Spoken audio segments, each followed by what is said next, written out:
we go. We'll do it live. Okay. No. We'll do it live. Fuck it. Do it live. I'll write it and we'll do it live.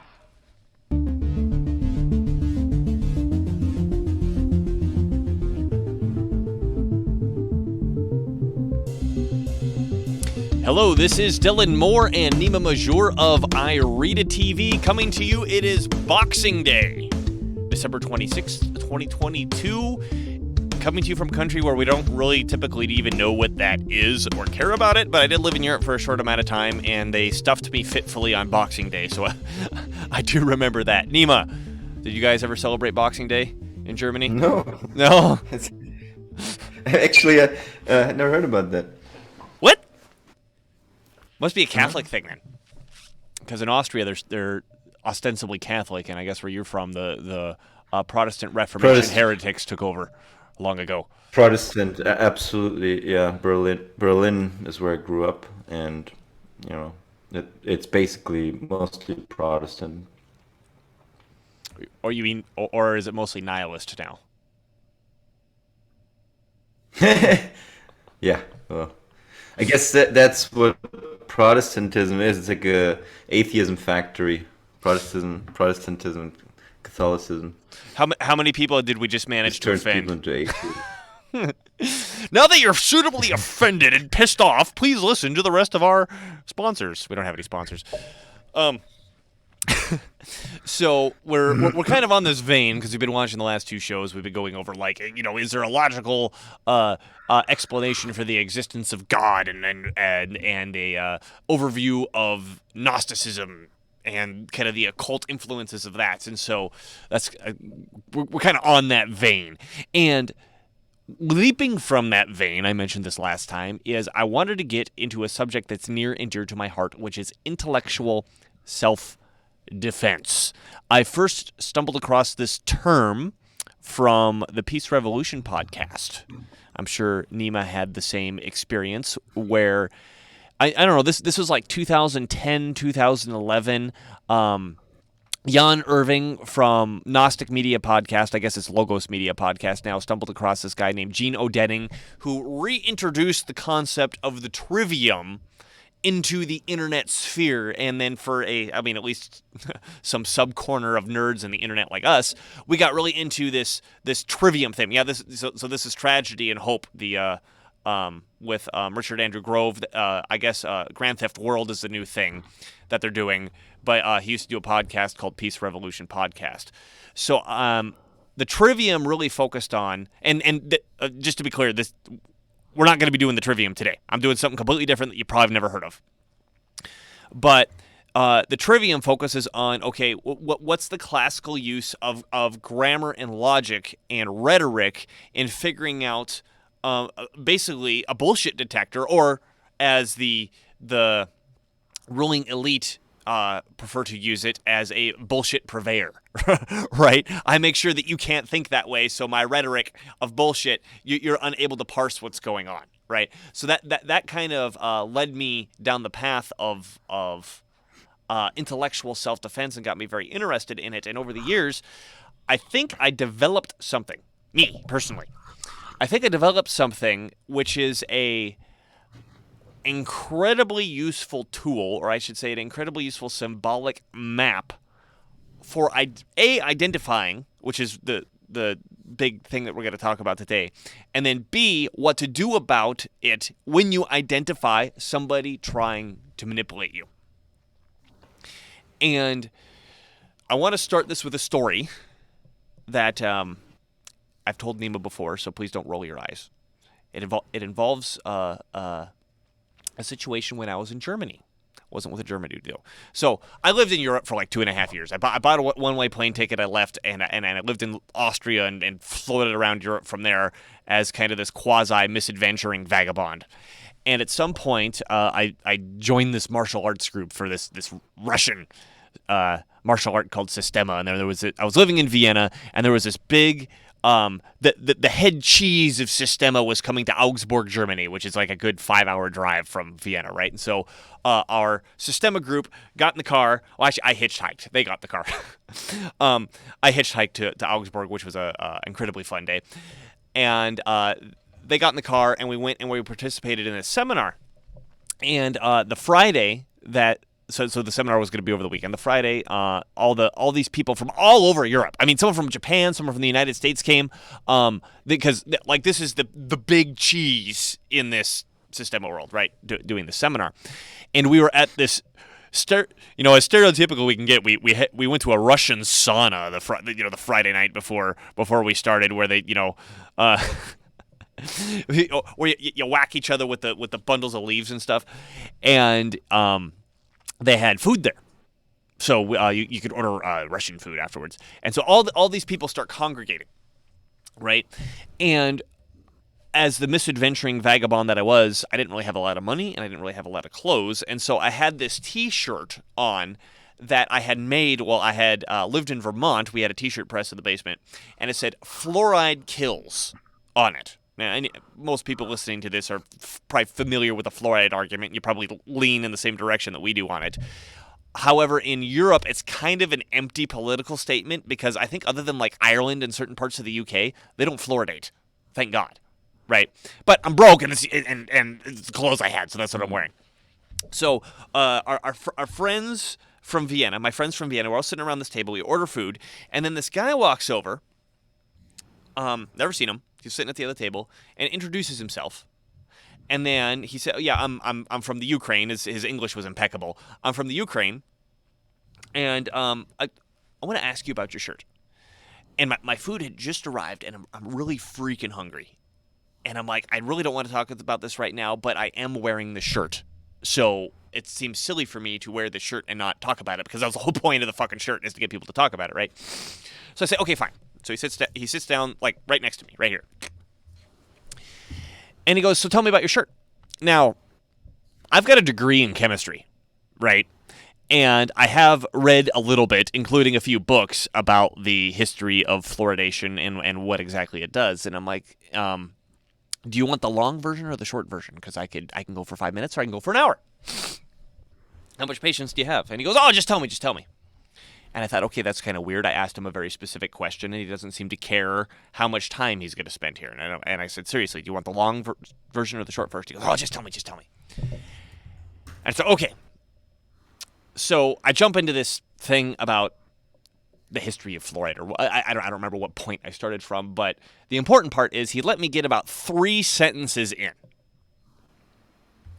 before he says something to the effect of, "Oh no, that's bullshit. I heard somebody say that before, and they were a total idiot, so that's totally bullshit." Now, overlooking the total obvious fallacy there, I was taken back a little bit, where I'm like, what's bullshit? You didn't even let me speak. So I started over again, and it was the same thing. He let me get like 2 or 3 sentences in before he interrupts me and says something like that. And then I felt like I was like trying to start an engine, or like, you're trying to start a lawnmower and you keep pulling it and pulling it and pulling it, and it's not starting. And so we start this over. I keep starting over, and he keeps interrupting me. And at some point, I notice he's got this total shit-eating grin on his face. He's totally having fun, and he's kind of leaning back like this, and I felt like I was losing, and I was scratching my head at the time. I'm going, I'm trying to exchange information. What am I losing? We're not fighting. We're not playing basketball or something. Like, what the hell am I losing, right? And a light bulb went off. Like, as Looney Tunes light bulb, boop, this thing pops up. What the hell are you showing me? Oh, the fluoride information. Got it. This light bulb pops off over my head, and I realized, no, wait a minute, I am fighting. This guy came over to make fun of me. He's not here to ask me about fluoride. He's here to make fun of me over my shirt. Can you turn the video back on? So when this hit me, like, I even remember, like, I was trying to eat my food, and my fork was like halfway to my face. I had this stunning realization. And I put my fork down. I looked right over at him. And I said, if you don't change your tone of voice, I'm not telling you anything. Now, immediately, because all my friends are at this table, right? There's like this stunned silence at the table. Boom! Like, stuff just got tense. And you could tell, like, he had a little stun, but he shook it off, and he goes, oh, no, man. I just came over here to ask you for information. I want to know about fluoride. And I just kept staring at him, and I said, if you don't change your tone of voice, I'm not telling you anything. And we went through a couple iterations of this where he kept changing his response. At one point, it was, "Oh, hey, you're taking this too personally. Trying to throw this initiation of aggression over at me, right? Oh, you're taking this too seriously. I just came over. Oh, man, hey, I'm just over here trying to ask a question, and you're getting all mad and pushing around. And all I did was if you don't change your tone of voice, I'm not telling you anything. If you don't change your tone of voice, I'm not telling you anything. And by the third or fourth iteration, I raised my voice. If you don't change your tone of voice, I'm not telling you anything. The result was fascinating. The shit-eating grin melted off of his face. And his posture, because he was like this, he slumped over onto the table. And his entire energy died down. And he dropped the whole fluoride thing. And then it wasn't long after that where he excused himself from the table and he went back to where he was sitting before. Now, two things happened from here. First off, for the rest of the weekend, if we ever bumped into each other, he treated me completely respectfully. And then the second thing, and this is even more fascinating, all my friends at the table, remember, and like these are my friends, I trained with them, I've known them for like a year or whatever, right? They all lean into the table and they're like, oh my God, Dylan, don't you think that was a little rude? Like the guy just came over to get some information and you yelled at him. Now, I don't remember what I said to them at that point because I was like spinning with what I had just realized. But I will have something to say on the audience of whenever you get into a conflict. And so what I realized that day was we have this capacity as humans to reason and have discussion. And we also have the capacity as humans to fight. And now fighting can look like, hey, we're going to duke it out here, right? Fighting can also look like, an argument where, I'm right, no, I'm right, no, I'm right, no, I'm right, even if we're not exchanging blows. And what really, really hit me that day is that the manipulation trumps the reason. I'm going to explain that more as I go on. The manipulation trumps the reason, and that people can pretend to be reasonable when in reality they're manipulating you. Now, that probably doesn't surprise anybody. As I go through this, what I'm going to do is I'm going to break down a system that I created it, but I quasi stole it from somebody else. I'll explain that. I'm going to describe a system to you. Oh, we're back to the fluoride. Oh, but before we go on, Nima, was there anything that you wanted to touch on fluoride in drinking water? What study did you pull up? Just one study that I pulled up earlier was from the National Library of Medicine, assessment of fluoride levels during pregnancy and its association with early adverse pregnancy outcomes, results. Conclusions: excess fluoride exposures can have deleterious effects on the expecting mother and fetus and is associated with adverse pregnancy outcomes. And then another study, also published in the National Library of Medicine, fluoride levels in osteosarcoma, which is a rare malignant bone tumor. Conclusions: these results suggest a link between fluoride exposure and osteosarcoma. You sound like an absolute conspiracy theorist. Fluoride's good for your teeth, and that's the end of the story, Nima. God damn. Like, sorry. What are you doing? So anyway, going back to what I was saying. I'm going to give you some tools here that should shock you about halfway through. I'm going to start off, and it's going to sound mundane, and at some point this is going to switch, and suddenly all these light bulbs are going to turn on in your head if you keep listening. So, what I'm going to describe are some basic human interaction methods isn't even the right word. The basic way humans interact that we really don't understand, or no one's ever told us, and I'm about to tell you. A good way to a good metaphor for this is I've read human beings are dealt cards to a game that they don't know how to play. I'm going to teach you the basics of that game today. And this fundamentally comes from an idea that I got from a book called Prometheus Rising by Robert Anton Wilson. And before a bunch of red flags go off about Robert Anton Wilson, I am not going to suggest moral subjectivism in this show. He jumps off into that. I took some pieces from him, and I went in a completely different direction, right?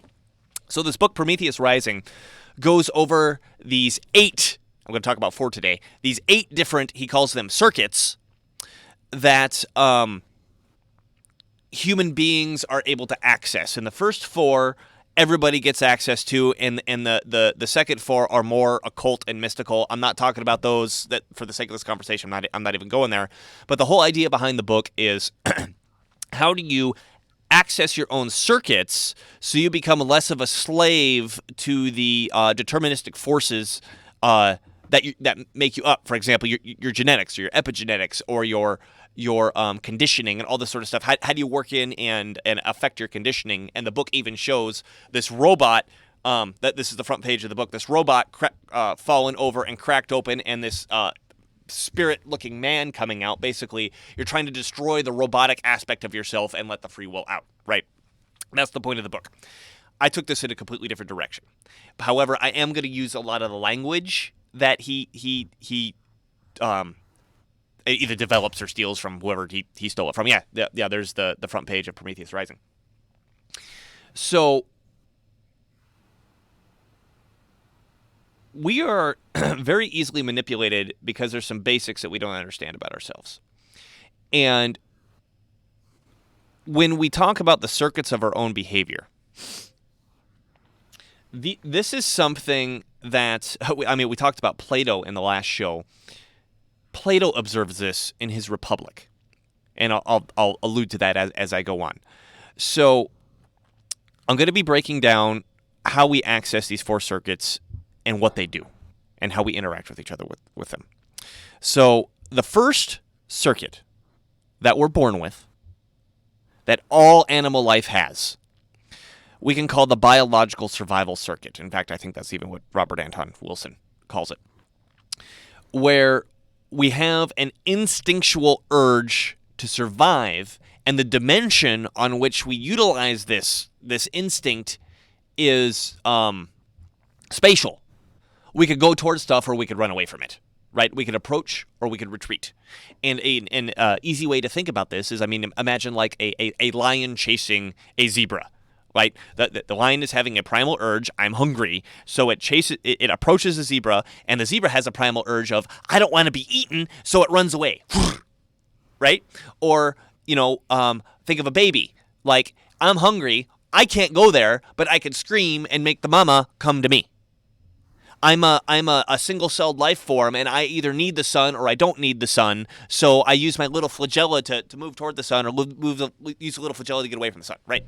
Stuff like that. It's instinctual. There's no feeling behind it. It's just the basic instinct that we have to survive, and like I said, it operates in the spatial dimension where we can go towards stuff or move away from it. All human life, all life, animal life, is born with this, and I guess you could even say like plant life and all types of life is born with this, is born with this, and without it we would just die, right? So the more advanced circuit, we call this the second circuit, is we could call the emotional dominance circuit, which I can't remember if that's what Robert Anton Wilson refers to it as, or we can just call it the emotional circuit and keep it simple. The emotional circuit in the human being, I would argue, really starts to show its full potential when the child becomes a toddler. And the emotional circuit is primarily interested in pecking order. And the dimension that it operates on is one of, I guess, the pecking order. It operates on dominance, where we could either submit to somebody else and they dominate us, or we could dominate them and they submit to us. So this is a win-lose sort of description, right? And it's, I mean, if you look at the toddler, you could say, okay, this is where the toddler figures out how to say no, which is to say, I won't submit to you, right? Like I have an ego that makes its own choices, and I'm not going to submit to you, so I'm going to say no. This is where this thing really starts to develop. And going back to the story that I just said at the beginning about the guy who came to my table, is this could be seen in posture, right? Remember what I described when I came over? His chest was out. And he was, I'm making fun of this guy, whatever. And then when I challenged him, and I got him to back off, his posture slumped, right? And you can imagine. I think the easiest way to visualize this is like a pack of dogs or a pack of wolves, right? Dogs don't form committees. They don't have discussions. They don't have debates. There's an alpha dog that tells the other dogs what to do, and if they get in a fight and a dog loses, it curls up with its tails between its legs and it slinks off, kind of like this guy did when he left my table. So that's the emotional circuit, right? So we got the biosurvival circuit that works on approach and retreat. Now we've got the emotional circuit, which works on submit and dominate. Now, for most animal life, we stop there, right? Okay, maybe a dog can learn a few words and recognize words, but for most animal life, you got survival, and if they're a little bit more advanced, you've got emotions. If we move on one beyond that, now we get into the human realm. We have the rational circuit. And I would argue this starts to appear around ages 8 or 9. And also, I want to preface this. I understand what I'm saying is completely oversimplified, right? Obviously, babies show emotion before they're 2 years old, and obviously toddlers can have some sort of sense of reason, right? But when I'm describing these things, I'm saying them at a time when they really become fully functional, right? Not that the person becomes good at using them, but they become fully functional and fully accessible. So around the ages 8 or 9, you can start reasoning things out. And I think a good example of this, I remember when I was in first grade, when I was 7, I started learning my multiplication tables. And then I believe when I was in third grade, we started learning why multiplication works, right? So in first grade, you're like, well, 5 times 5 is 25, and you get rewarded by saying that's the right answer. Good job! Or that's the wrong answer. Try again, right? In third grade, when I'm 9, my teacher pulls out and says, okay, if we've got 5 rocks, and we do 5 rocks 5 times, and we add up all the rocks, we could see why 5 times 5 equals 25. That's the reason why 5 times 5 equals 25. You probably couldn't have explained that to me very well when I was 7. I mean, maybe 7, but I mean, if you go back to 5, like, forget it, right? So the realm of reason is exclusive to humans, other than, like I said, okay, a dog can learn a few words or something, right? Or some primates can learn basic sign language for a couple hundred words or something. But this circuit is very interesting when we ask, what dimension does it exist on?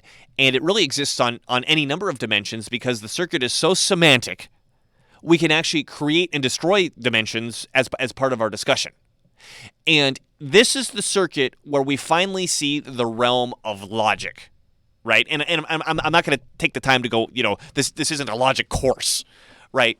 But I do want to basically say this, which is the essence of logic is the syllogism, right? Where we say, okay, I make observation 1, I make observation 2, and then, by the way, you got some commercials going on your TV in the background there, Nima. I don't know if you noticed. You make observation 1, you make observation 2, there's something connecting the two, and then you can say, okay, I can extrapolate a third idea based on these 2 observations. And the classical way of understanding or the classical syllogism that Aristotle put forth is, okay, Socrates is a man, all men are mortal. These are 2 observations. These 2 observations are connected to each other by the word man, or men, plural. And then, therefore, I can extrapolate, therefore, Socrates is mortal, even though I haven't actually seen him die in front of me yet.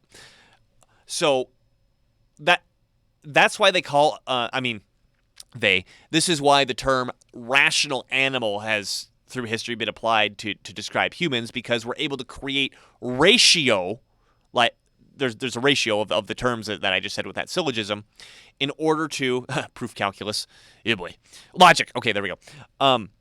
We're able to extract an understanding that isn't immediately observable based on things that we have observed, right?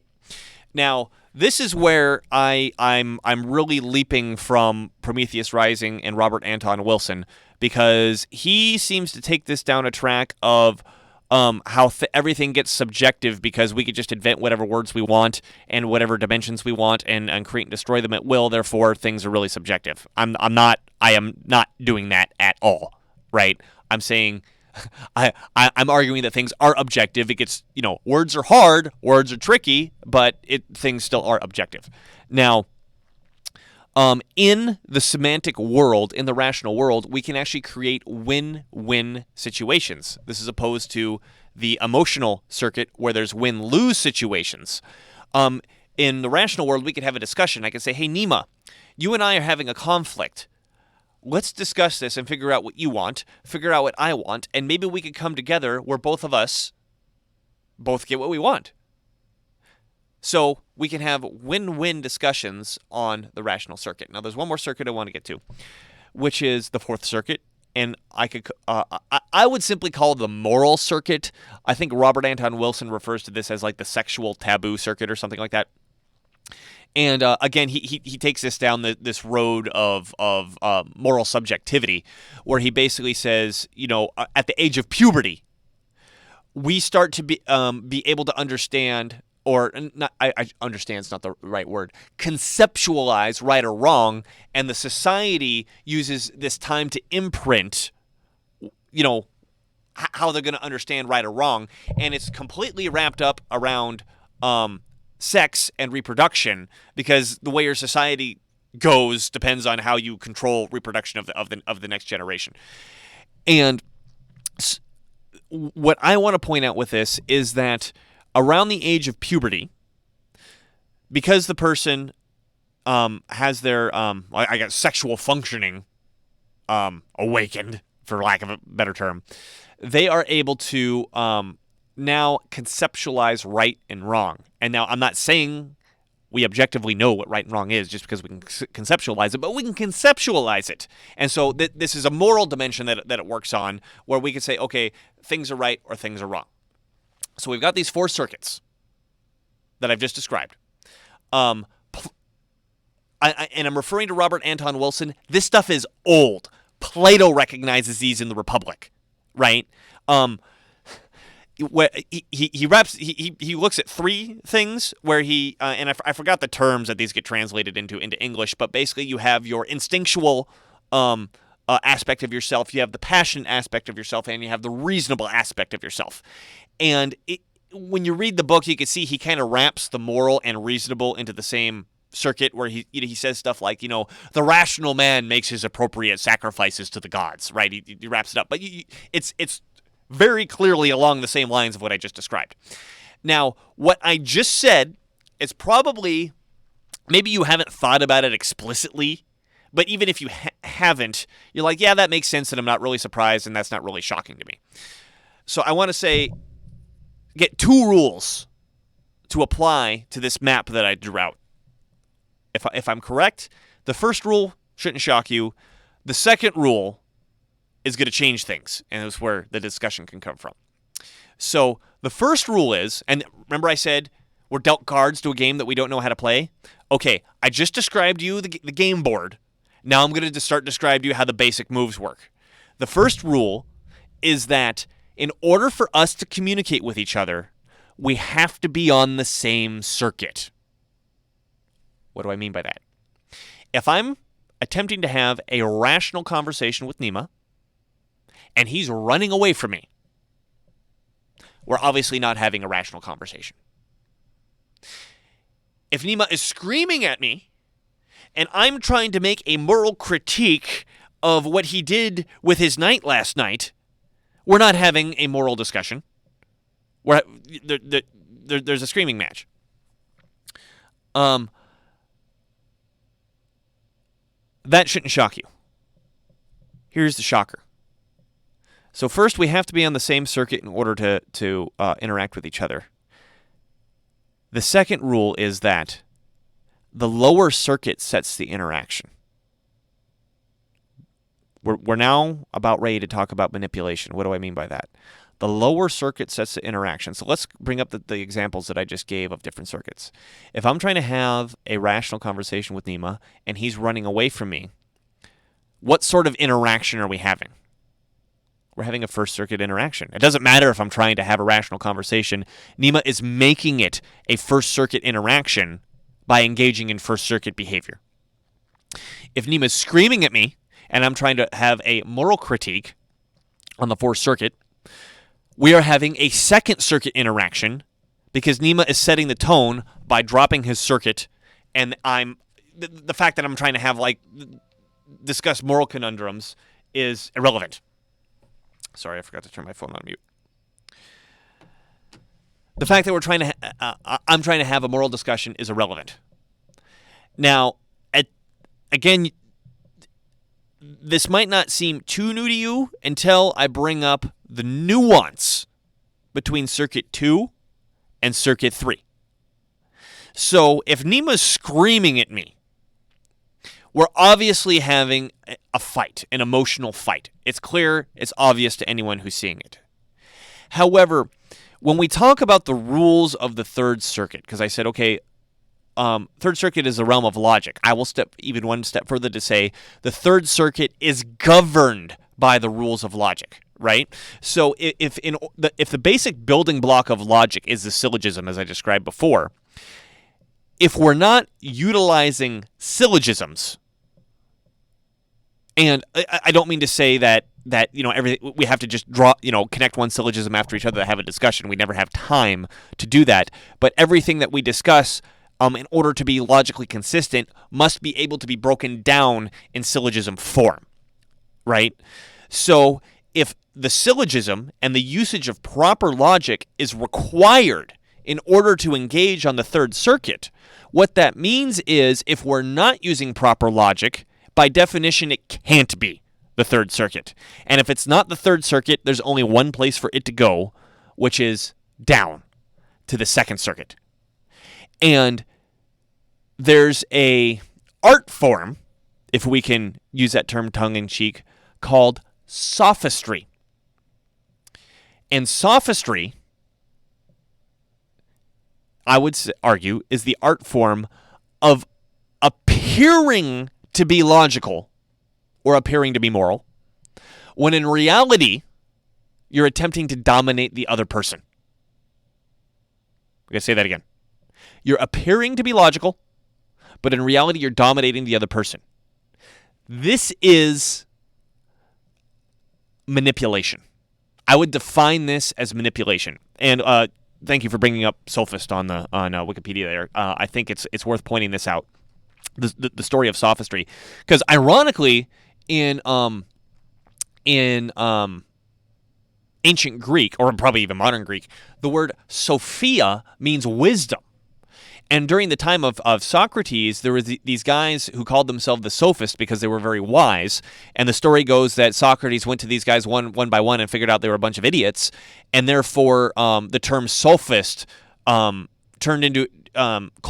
turned into a word that meant bullshitter, basically. And we've managed to keep the term for like 2,500 years, right? So the sophist. I want to talk about the psychology of this, because now that I've presented the game board and two basic rules to the game, which is we got to be on the same circuit to interact with each other, and that the lower circuit sets the interaction. Because the sophist is pretending to be reasonable, what they're trying to do is make you reasonable. And while you maintain being reasonable, and in reality, they're being unreasonable, they're having a second circuit or win-lose interaction while you're trying to have a third circuit or possibly fourth circuit win-win interaction. Can you put our videos back on? And what they're doing, whether this is conscious or subconscious or whatever, what they're doing is they want the benefit of being able to dominate you, but they don't want the risk of you retaliating. I mean, this is cowardice in a fucking nutshell, right? They want all the benefits of dominating you, and they don't want the risk of you retaliating. So let me describe this with a metaphor. I like to call this the chess dilemma, or you could also say smart person problems. So I think chess and the rules of chess are very analogous to logic and the rules of logic. So chess has very specific rules. You have a very specific game board, very specific pieces that have very specific moves, and you achieve victory in a very specific way. And I don't think it's a far cry to say if you're not following those rules, you're not playing chess. You're doing something else, but it's not chess.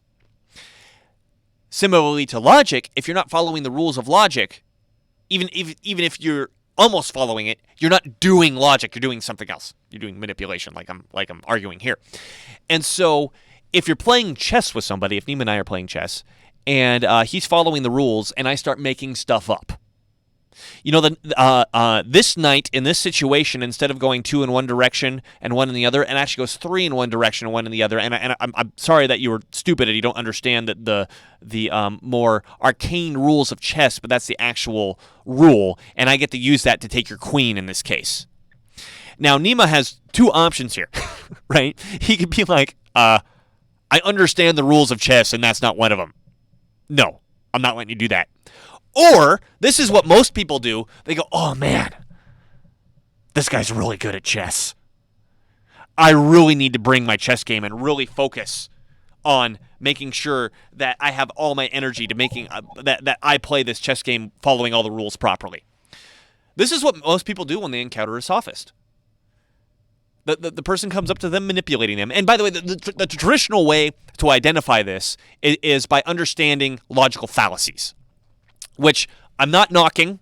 I highly recommend learning. It's just there's no need for me to go over that here because there's plenty of resources about that, and it's not central to understanding what I'm talking about. But the traditional way to identify this is utilizing logical fallacies. So, for whatever reason, smart people, they don't want to fight. And so when they pick up the fact that someone is manipulating them, they double down on being reasonable. Now, as I just described, the lower circuit sets the interaction. So if someone's being manipulative to you and you respond by being more reasonable, you lose by default.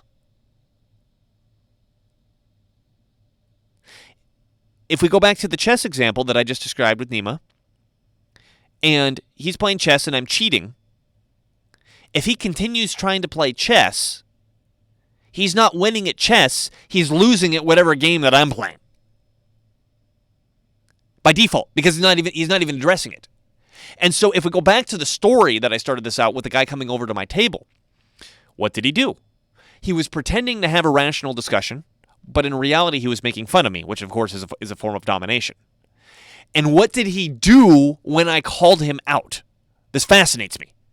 The first thing he did was he tried to say, oh, hey, I'm trying to have a discussion. Please continue telling me the information about fluoride, which was trying to keep me on the third circuit. And when I challenged his tone, what I did was I was completely throwing out any notion of third circuit, and I addressed him directly on second circuit, basically saying, I am prepared to fight you. And I made it open. Like, there's none of this playing around of like, oh, we're pretending to have a conversation. He tried to push me back into having a conversation, and I kept at it. Then he says I'm taking it too personally. Then he says I'm picking on him, which is to say, I'm the bully. He admits that this is a second circuit interaction, but I'm the one trying to dominate him. Well, I guess I was at this point, but he's basically saying I'm starting the fight, and I kept at it. And like I said, I mean, you could see it with the broken posture. He got up, he went away. And two fascinating things happen. The first one is after that, he treats me respectfully the entire rest of the weekend. But the second and most important thing, I would argue, is the friends at the table. What happened? They all leaned in and blamed me for starting the fight. I would argue we are now having a conversation on the fallibility of the human condition. And I'm going to take this into Narcissist Workshop, maybe not on this show, but maybe a next one. Well, your friends also kind of took it to the moral circuit, right? Yes. Did you have anything to follow up with that, or are you just pointing it out? I was just wondering. I was just well, and then thank you for bringing this up, because I think it's important to look at the nuance between the moral and the intellectual circuits. Is logic actually works just fine on the moral circuit as well.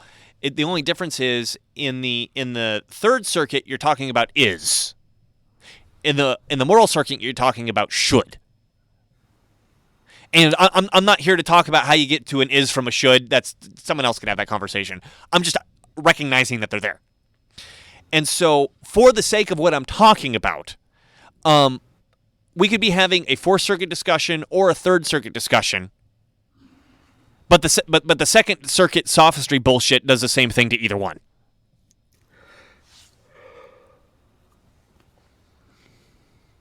Did that answer? Sounds like I'm boring Nima to death over there.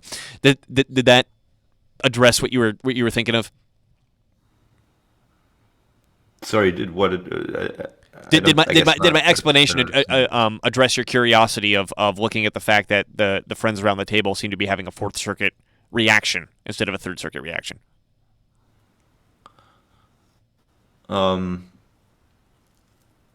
Maybe. I guess not. I mean, it got me stumped, I guess. Oh, okay. I don't know what you're asking me. Oh, okay, never mind. Well, I'll just reemphasize, for the sake of this discussion, we could have a really long conversation on what exactly is happening between the Third and the Fourth Circuit, and what it means to have a discussion on the Third Circuit and what it means to have a discussion on the Fourth Circuit. For the sake of this conversation now, which is identifying manipulation and also what to do about it, is I'm kind of wrapping the Third and Fourth Circuit into one sphere and saying, okay, the sophist can come and use this technique of pretending to be Third Circuit or pretending to be Fourth Circuit, when in reality they're on Second Circuit. It achieves the same manipulative garbage. Mm-hmm. So going back to the friends at the table, I think this is really the crux of the issue. So this guy comes over. He wants to make fun of me. First of all, I don't even realize what's happening, right? Most people are in that zone where they don't even realize what's happening. When I realized what happened, I also had to make a choice that my friends proved, is that when I challenged him and I got him to back off, they all blamed me for starting the fight. Even though for the first time I saw clearly what was happening, this guy came over and started a fight with me. This is the holy fucking grail of sophistry. Right? It's one thing that I can come pick on you and you don't necessarily understand what's going on and you get trapped in the Third Circuit and you don't understand, you're getting manipulated and pushed around and all that stuff. The second thing is I know, because people don't know this stuff, again, it doesn't matter if this is conscious or subconscious or not, that if you defend yourself, everyone's going to blame you for starting the fight. So not only do you have to fight me, who's trying to come manipulate you, you got to fight everybody else. Everybody listening to this, usually when I explain this, people start thinking of, oh my God, there was one time and the coworker and my fucking family and my, right. I'm telling you the rules of the game that you got dealt cards to that you never learned how to play. These are the basic rules of this game. So, what do? Here, let me caveat this by saying there's all sorts of things that you could do. But there's one thing I recommend that you don't do, which is to continue to be reasonable. If you find yourself in a situation like this, which is probably all the time because this is how humans interact with each other. We are completely at the mercy of sophistry. And hopefully this is helping end that situation. We're completely at the mercy of sophistry, and this happens to people all the time. The one thing to not do, the surefire way to lose, is to continue being reasonable, which hurts smart people down to their core. Because they feel like, oh, but if I start doing what he's doing, or I get in his face, or I become openly hostile, I'm coming down to his level, and that's bad. No, it's bad that you just sit there and take it like a bitch. So this is where courage is required to not only take it down a notch to the second, or 2 notches to the Second Circuit and fight this guy. The courage is also required that if you have an audience, you got to be prepared to fight them too. Now, I will say this.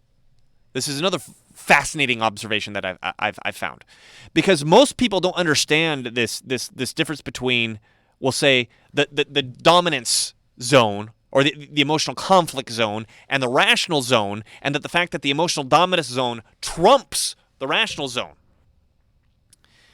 Because they don't understand that nuance, they typically follow the nearest alpha. So they're not actually listening to the reason half the time, 90% of the time. They're not actually listening to the rational aspects of what's going on. They're looking at who's the alpha.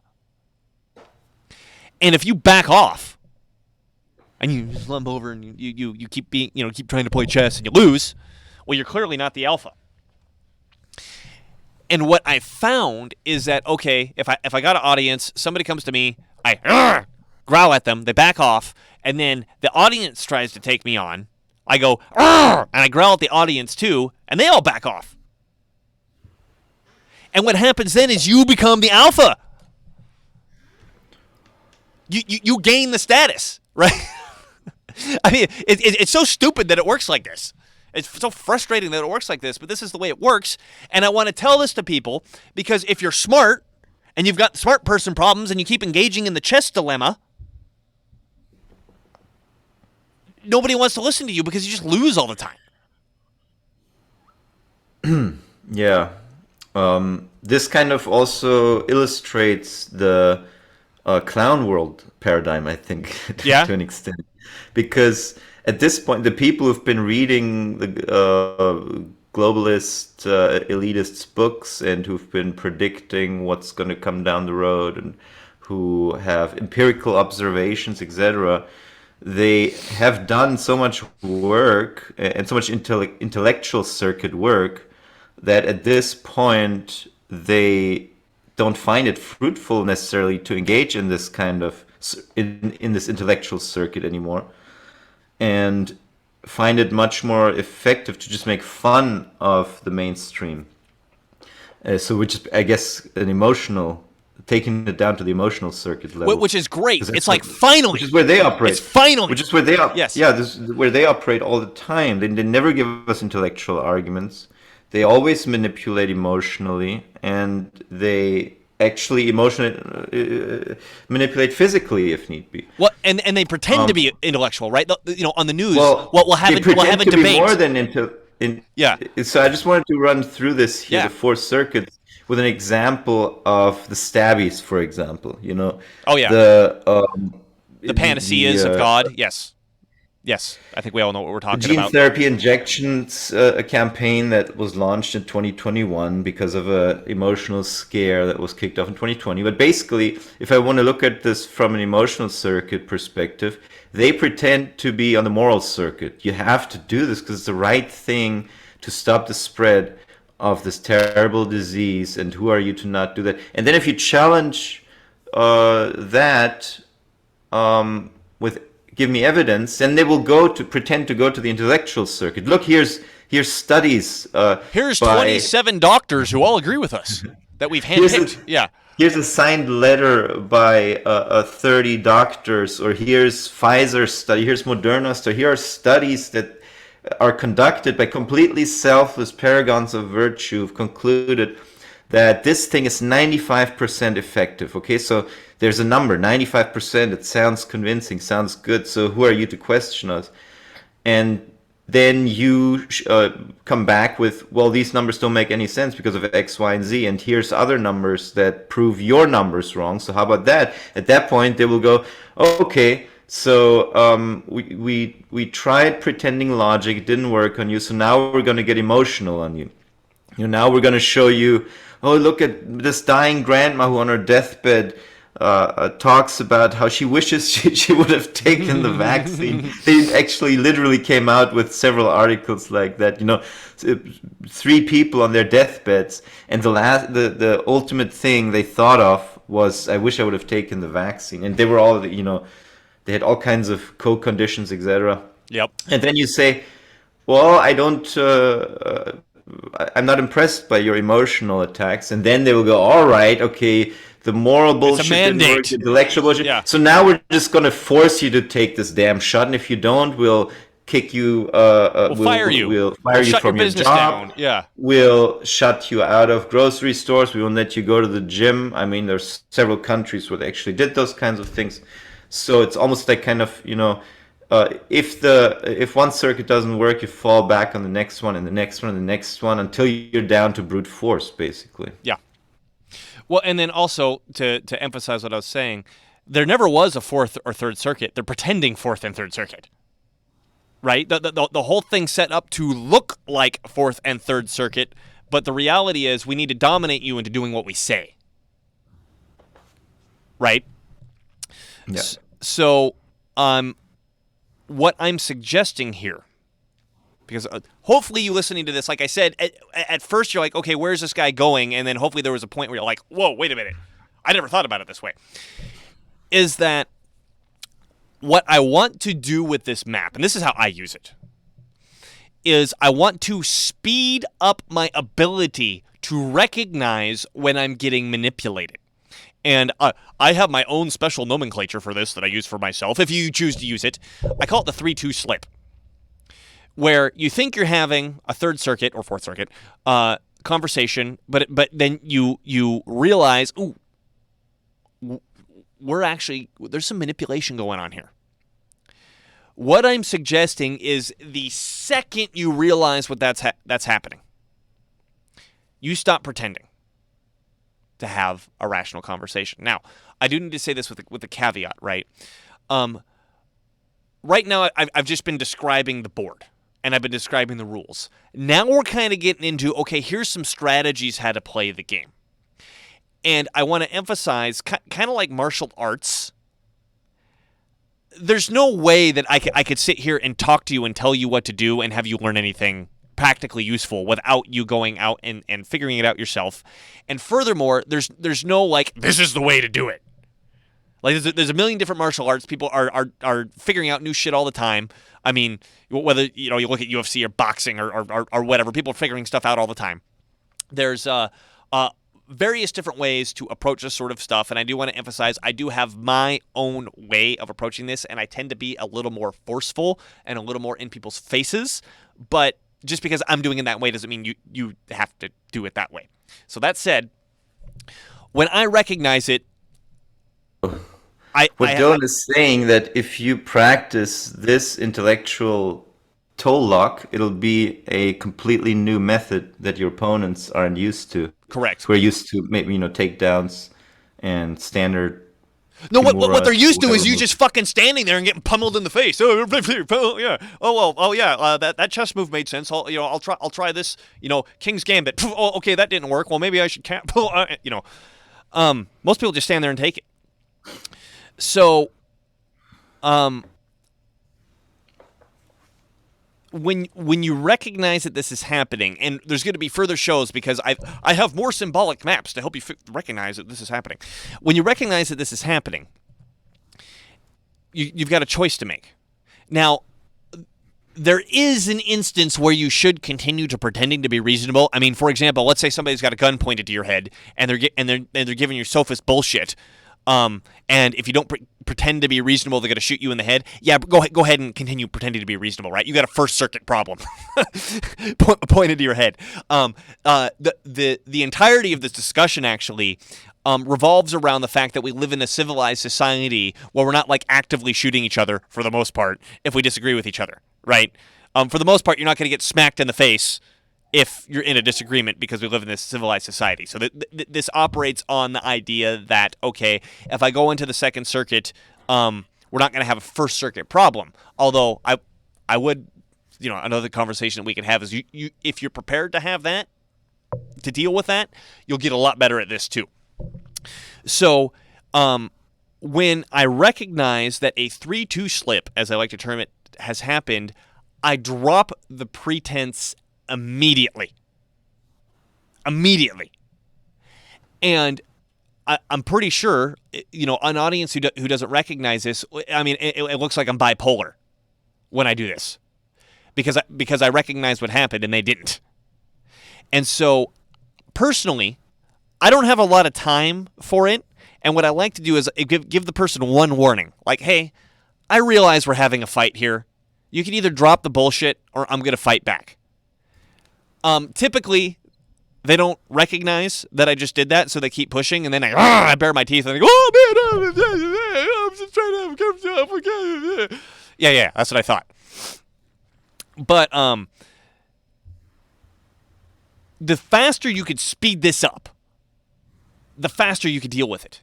And what will happen is if you start doing this, you're going to start finding out who is a parasite to you in your life.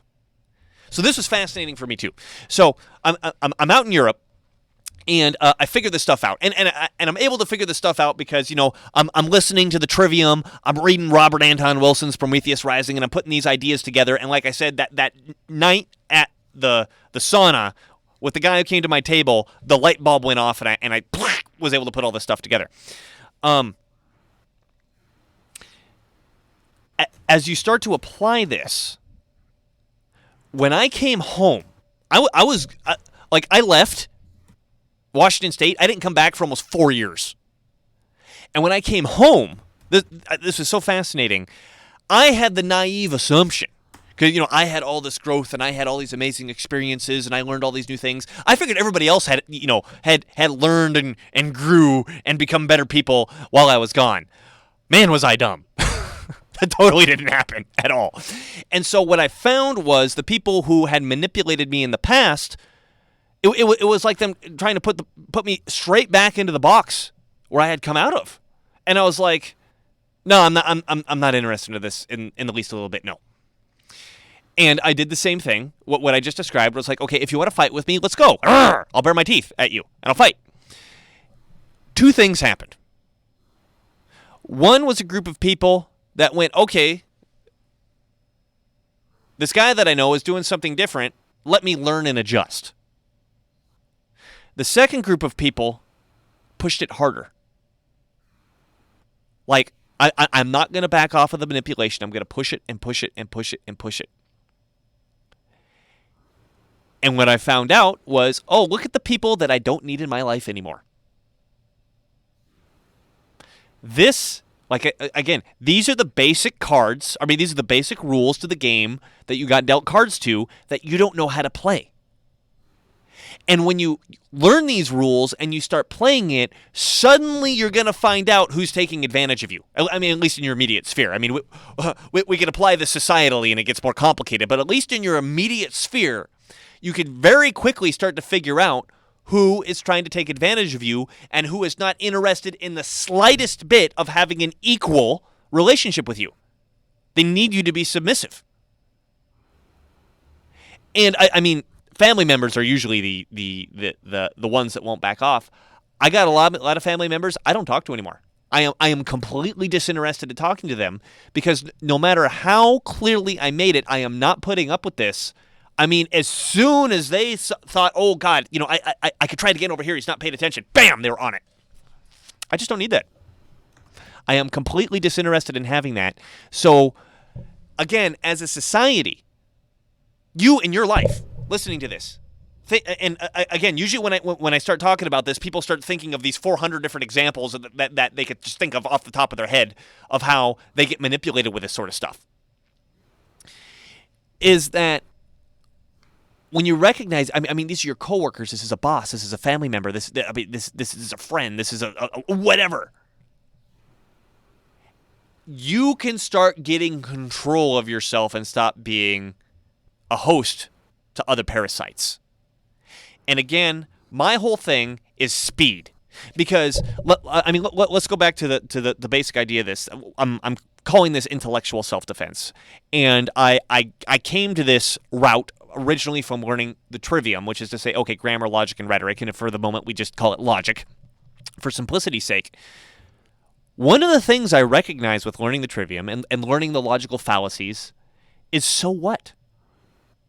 Okay, here's this guy using a logical fallacy against you, and you're like, well, you are committing the no true Scotsman fallacy. You are committing an ad hominem. You are committing a whatever fallacy. You think a sophist gives a shit? Of course he is. Like, oh yeah, that's what I'm doing. Fuck you. Right? And I'm going to keep doing it.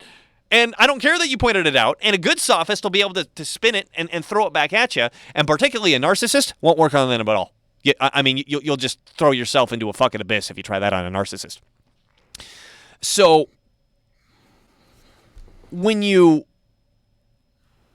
this is applied logic, I would say, because logic operates on the Third Circuit. You could use that logic to identify when you're being manipulated, but no one tells you what to do once you've been manipulated. These rules of the game, the breakdown of these circuits, yes, they're oversimplified. I understand. You can get a psychologist to talk to me and say, no, things don't break down that simply. Fine, I know, but this works, right? Try it and it'll work. Is if you learn to identify that, and again, logical fallacies are a great way to do it. I think they're a little bit slow, but they work great. Once you learn how to identify how to do that and you act on it, you will have a completely different experience in life. A completely different experience in life. And at first, you're going to be so terrified to do it because you spent your whole life being other people. Suck. You're going to spend your whole life being another person's bitch. And the first time it happens, ask me why I know this. The first time it happens, you are going to completely fucking overreact. Like, okay, this guy's been punching me in the face for however many years we've had this relationship, so I'm going to pop him back one, and you're going to try to pop him back one, and you're going to hit him so hard he's going to, like, fly through 3 walls. Because you have all this pent-up shit that explodes out of you, and you're going to be afraid to have that happen, so you don't want to do it, right? So just do it. Well, there's going to be a couple casualties on the way, but if you don't learn this, you're just somebody else's bitch. You are just somebody else's bitch. And as far as I've been able to tell, the way I describe it is the fastest way that I've seen to identify it and figure out what to do about it.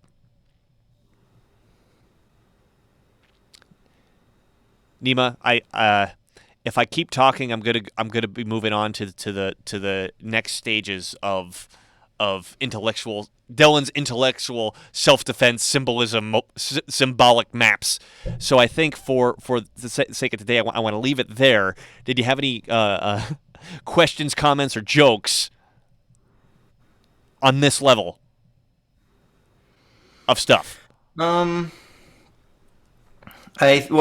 think I already pointed out that this is kind of useful to illustrate our entire relationship with our media and Yes. with our government, with the institutions that we were raised to look at as Fourth Circuit or Third Circuit conversation partners who are interested in bringing us good moral values and who are interested in engaging with us intellectually. Except once you actually do those things, you notice that they're absolutely not interested in a dialogue. It's more like Yes. they give you the authorized opinions, and they may sound moral or intellectual, but really what they're doing is just talking at you and browbeating you into ultimately just doing whatever they say at the end of the day. So really like a First Circuit goal that they have in mind Right. ultimately. Well, and then I'm glad you pointed that out, because I tend to emphasize this in terms of people's personal relationships, because I think that's the most immediate thing affecting most people is the people in your life manipulating you is the most the biggest manipulation that you personally have in your life, right? But go ahead. Yeah. Well, it shows you how useful the appearance of morality Yes, is. that's a good point. It's incredibly important to those who wish to dominate you on the most rudimentary levels. The appearance of morality and of moral authority is incredibly important. Because I think to the uninitiated it may seem weird. So why do they, if they just want to brutalize me into this or that agenda, then why do they appear to be morally? Because you'll stand superior? down. Yes. Yes. And it's much cheaper to dominate a population that just stands down based on your supposedly moral commands than actually having to fight everyone all the time. Well, and that reminds me of something I wanted to mention this too, is that one of the reasons what I'm describing is so effective at defending yourself intellectually is because if we go back to the sophist, call him the run-of-the-mill sophist, is that they want the benefit of dominating you because they are engaging in a Second Circuit interaction, but they want to keep you on the Third Circuit so you don't fight back, meaning they don't want the risk of you retaliating. So if you retaliate, they got something better to do. They didn't sign up for that shit.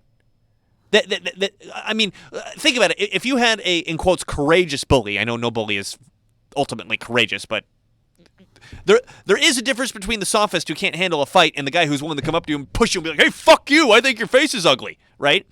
That's an open Second Circuit challenge, right? Everybody could see what's happening there. Whereas it's actually a very honorable challenge compared to the sophists' right. pseudo challenge. Right, and so remember our friend David pointed out how much he appreciates Irv Rubin, his nemesis, Irv Rubin, who got him beaten up and chased around college campuses and all that. David said, well, what I appreciated about Irv is I knew exactly where I stood with him. Right. There was no pretense of intellectualism or morality. Right. So, fundamentally, sophists are cowards. Because if they weren't, they do what we just said. They'd come up and push you and be like, fuck you, I don't like your face. So if they're fundamentally cowards, if you show your teeth, they run away. Tail between the legs. It just happens all the time. I mean, it gets sweet when you've done it enough. and you can see it coming and you do it again. It's a very, very sweet feeling. And then particularly if you know how to challenge the audience. Because again, if they didn't recognize what was going on, then when you bare your teeth at them too, they're going to back off as well. In fact, I don't know if you remember this. It'd be interesting to dig it up. So Stefan Molyneux over at Free Domain Radio, or he's dropped the radio now. It's just Free Domain. He's done this call-in show for since the early swirlings of time, where but people call in and discuss with him. And there was this one show where this guy called in named Fritz. And I don't even remember what Fritz was discussing about, but at some point, Stefan gets really mad at him and just starts chastising his ass. And I remember when I was listening to the show, I mean, it was like a minute into the show where I'm like, this Fritz person is trying to pull a 3-2 slip on Stefan. I saw it like instantaneously. And I was actually irritated that Stefan put up with his shit for so long. And so I listened to it, and I'm like, oh, okay, we move on to the next caller, and I got over it. And apparently, the listeners of that show had such a backlash against Steph because they're like, wow, you were so mean to this guy, and he didn't even do anything. And I was like, motherfucker, I recognized it in a minute, what this guy was doing. How come nobody else recognized it? And then Stefan had to actually do a follow-up show challenging the audience, like I just said, right? By the way, Steph, if you see this, you know everything I'm talking about here. I don't think you've described it like I've described it, but I learned a lot on how to maneuver in these realms by listening to you. But anyway, on that show in particular, it fascinated me that nobody else saw what happened. I couldn't believe it. And I mean, sometimes I think about, I developed this thing, and I'm like, oh, how really interesting is it? Is it really that cool? Is it really that useful? And then I see something like that where I'm like, fuck. Everybody still doesn't get this at all. And what happens is at a societal level, we end up worshiping bullshitters and manipulators because we can't recognize what's happening. We can't fundamentally recognize what's happening. Oh, good luck finding that show that I've just described. It was one of the call-in shows that had some title that I don't remember what it was. So if anyone can remember Steph's call with the annoying fucker Fritz, send it to me. Because that would be a interesting thing to show around. I think it's funny, like there's not even a search function. Steph has given up on making anything searchable because there's just too much content.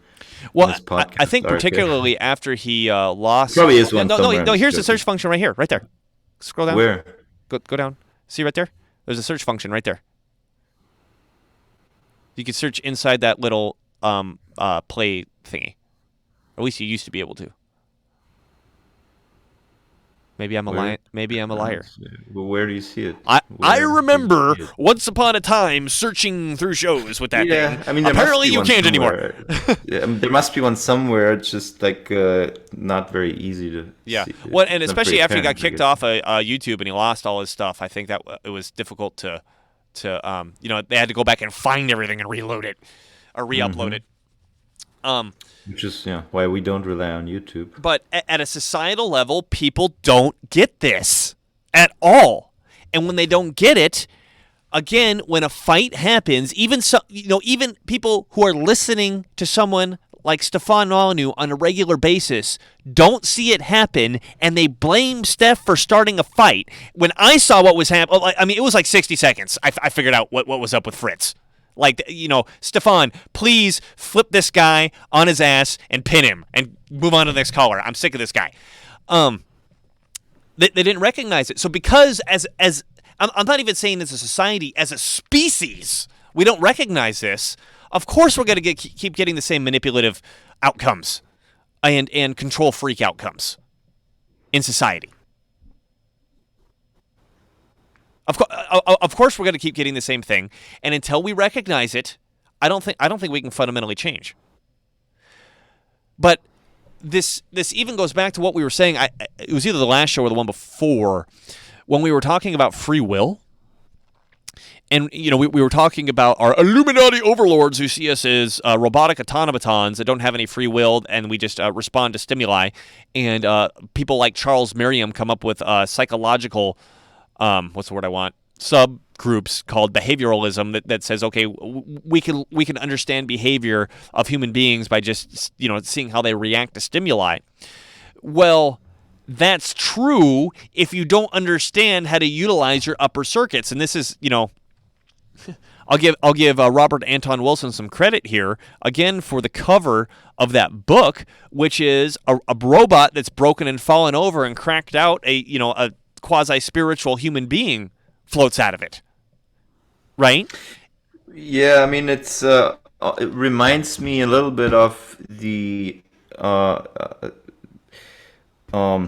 ancient archetypes, such as the Minotaur, and I don't know. There's like some zodiac signs where the human comes out of basically it's half human, half horse. So anything that's half animal and the top half is human, it's supposed to be symbolic of the human rising outside of the animal. The animal, yeah. So this is kind of like that same idea, but applied to a robot, I guess, which is interesting because a robot is, I guess, is supposed to be way more advanced in terms of technological development than some animal, obviously. I think we're stretching the metaphor and losing its meaning. I think the robot was more, you're programmable and you don't have a soul. You don't have the ability to make your own choices because you're completely programmable. Yeah, it's the same idea, I guess. And you only respond to stimuli. Yeah, you rise above the animal, or you rise above the automaton. Right. And that I believe personally, as our Illuminati overlords, the guys trying to control the world, they create systems and they create social structures that emphasize pushing us and keeping us trapped inside these lower circuits. Because if we are trapped inside these lower circuits, then we do just respond to stimuli. And I argued on the previous show that I believe that free will is something more of a gradient, not an on-off switch. And so the more they could push us toward the deterministic side of that gradient, the more their math works. And so what I'm arguing here is that I'm providing you the literal tools. Like I said, human beings are dealt cards to a game they don't know how to play. I just told you the game, and I just told you how the cards, how the rules work, and I gave you some basics on strategy on how to play the game. This alone will put you, above 98% of the population in terms on how you understand when someone is being manipulated or someone is manipulating you.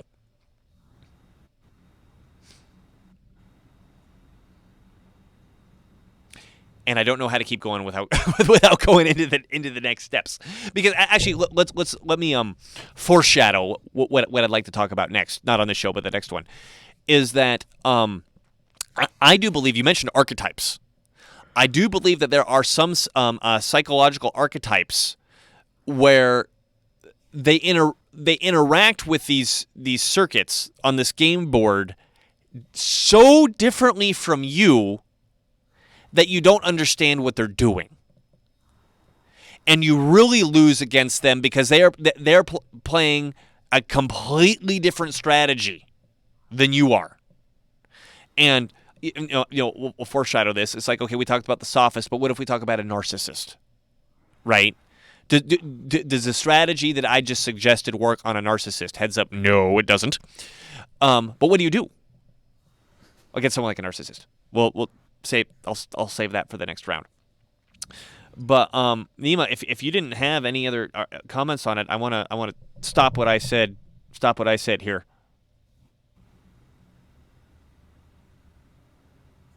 Nod. Yeah, I'm nodding. Yeah, nodding. Okay. I don't know what else to say. All right. Well, that being the case, I hope that was enlightening and entertaining as well. One thing about intellectual self-defense, particularly when you talk about logic, is it's so dry and boring. It makes you want to fall asleep immediately. Hopefully, I didn't do that in this conversation. And hopefully you could take this and apply it to your life. So this has been Dylan Moore and Nima Mahdjour of Irida TV, which you can find at irida.tv. Put a dot right there. And follow us at the social media of your choice. Like, subscribe, comment, send us hate mail. We'll take it all. And thank you for watching. We'll see you next time.